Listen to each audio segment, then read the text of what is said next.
One compartment model after IV administration.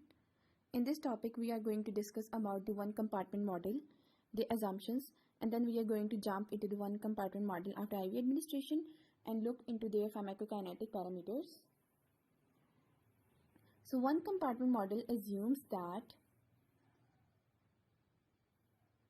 the drug is uniformly distributed within a single hypothetical compartment, volume from which the drug concentration can be sampled and assayed easily.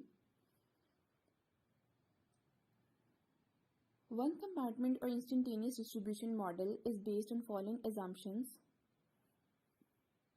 Number one is body is considered as a single kinetically homogeneous unit that has no barriers to the movement of the drug.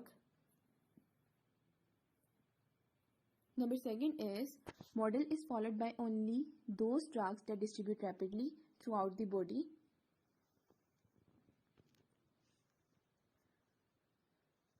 Number third is drug move dynamically in that is absorption, and out that is elimination of this compartment.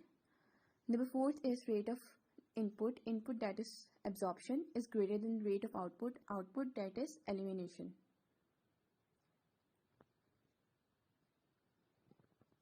So starting one compartment model after IV administration, drug is rapidly distributed in the body when it is given in the form of intravenous administration.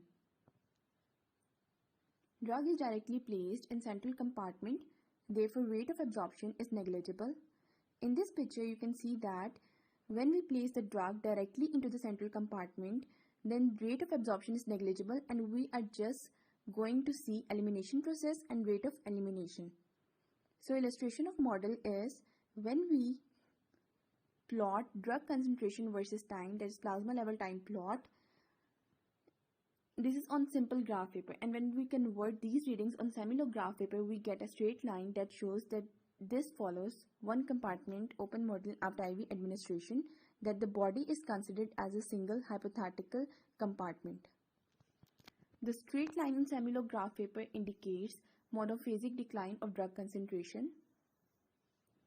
Thus, after IV administration, plasma level time curve can be described as Cp is equals to B E minus K elimination into T. Cp is concentration of drug in plasma, B is y-intercept of terminal phase, K elimination is elimination rate constant, and T is for time.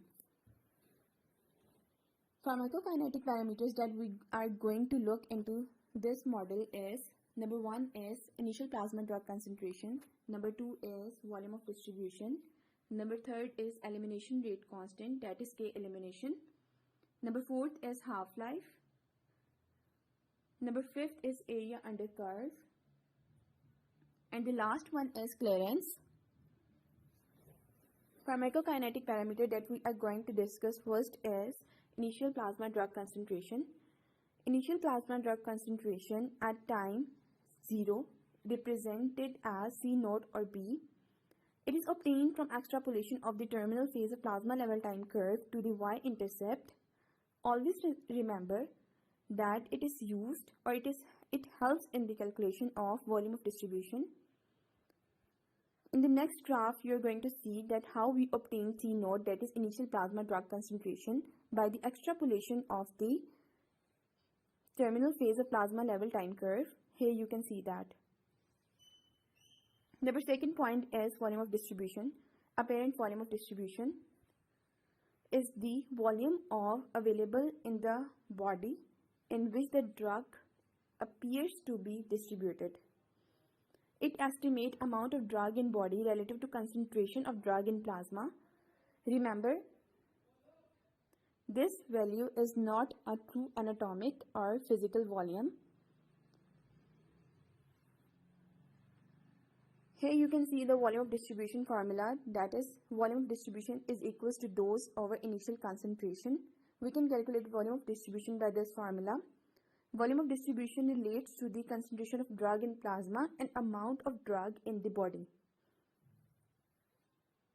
Volume of distribution can be used to assess, number one is extent of tissue distribution, and number second is tissue penetration of the drug. Number third parameter that we are going to discuss is elimination rate constant, that is K elimination, which is a fraction of drug removed per unit time, and it is represented as K elimination or simply K. K elimination is equals to the negative of the terminal slope of curves, that is M, on plasma level time plot. K elimination allows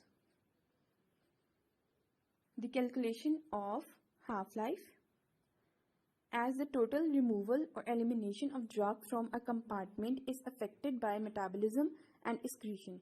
So here in this formula we can see that K elimination is equals to Km plus Ke.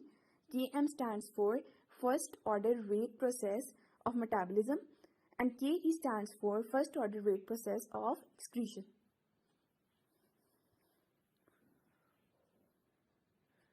Number fourth parameter is half-life. The elimination rate constant allows the calculation of half-life when concentration becomes half of its initial concentration and T half is equals to 0.693 divided by K elimination. It is expressed as hours or minutes. This is the formula by which we can calculate the half-life.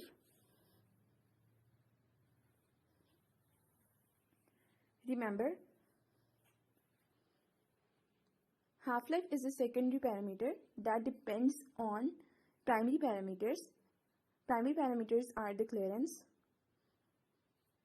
and apparent volume of distribution.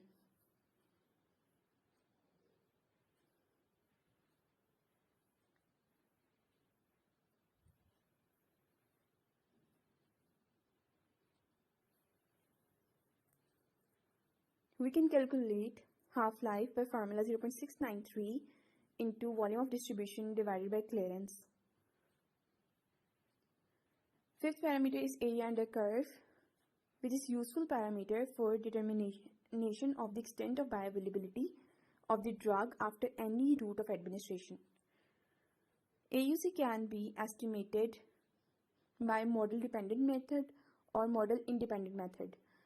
Here we are using model dependent method and we can calculate AUC by C naught over K elimination. Sixth parameter is clearance, which is last one. Clearance is a measure of the drug elimination from the body without referring to the mechanism or process, and it is defined as fraction of a drug removed per unit time from drug eliminating tissues. Clearance can be calculated as total clearance is equals to K elimination into volume of distribution. Clearance can be related to half-life, as K elimination is equals to 0.693 over T half. So we can put this K elimination value in the previous equation of clearance. Total clearance is equals to 0.693 into volume of distribution over half-life.